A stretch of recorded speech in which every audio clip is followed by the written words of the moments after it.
জয় অসম ছাত্ৰ-ছাত্ৰীসকল, মই অংকুৰদীপ গগৈ আৰু তোমালোক সকলোকে অংকুৰদীপ গগৈ ইউটিউব চেনেললৈ স্বাগতম জনাইছোঁ আৰু পোনপ্ৰথমতে তোমালোক সকলোকে বহুত বেছি ধন্যবাদ জ্ঞাপন কৰিছোঁ। আজি আমি যিটো পৰীক্ষা অনুষ্ঠিত কৰিছিলোঁ MCQ টেষ্ট, সেইটো পৰীক্ষাটো তোমালোকে ভালদৰে দিলা আৰু ভালদৰে দিয়াৰ কাৰণে তোমালোকক বহুত বেছি ধন্যবাদ।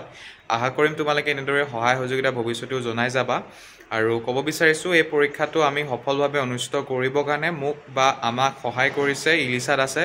গতিকে ইলিছা দাসক পুনৰ এবাৰ মই ধন্যবাদ জ্ঞাপন কৰিছোঁ এই ভিডিঅ'টোৰ মাধ্যমেৰে আৰু আশা কৰিম তুমি এনেদৰে আগন্তুক দিনত সহায় সহযোগিতা আগবঢ়াই যাবা বুলি।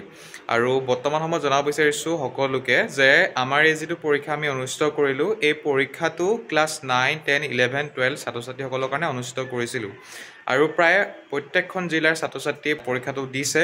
গতিকে সেইকাৰণে বহুত বেছি ধন্যবাদ তোমালোক সকলোকে।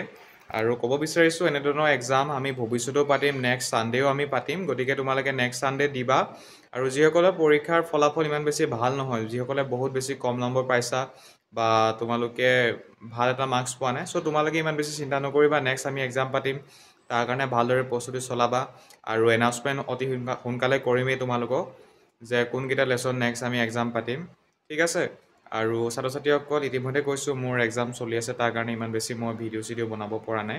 বাকী যি কি নহওক আৰু সময় নষ্ট নকৰি পিনি তোমালোকৰ যি ফলাফল আজি MCQ টেষ্টৰ সেয়া দি দিবৰ কাৰণে লৈছোঁ। আৰু মনত ৰাখিবা ইমান বেছি এডিট কৰা নাই বা ভিডিঅ'টো বেছি দীঘল কৰা নাই, কাৰণ এটাই তোমালোকৰো এক্সাম আহি আছে, যিকোনো ধৰণৰ হাফ ইয়াৰলি হয়তো হৈ আছে তোমালোকৰ বা হ'ব।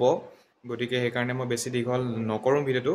জাষ্ট তোমালোকে কোনে কিমান নম্বৰ পাইছা, ফলাফল যিটো দিম বুলি কৈছোঁ, গতিকে কোনে কিমান নম্বৰ পাইছা সেয়া চিৰিয়েলি তোমালোকক দেখা যাম, তোমালোকে চাই যাবা আৰু তলৰ কমেণ্ট বক্সত তোমালোকে নিশ্চয় কমেণ্ট কৰি জনাবা যে ছাত্ৰ ছাত্ৰীসকল তোমালোকে কিমান নম্বৰ পাইছা। গতিকে মোৰ ভইচ ডাবিং ইমানতে সমাপ্ত কৰিছোঁ। এতিয়া আমি যাম মোবাইল স্ক্ৰীনলৈ।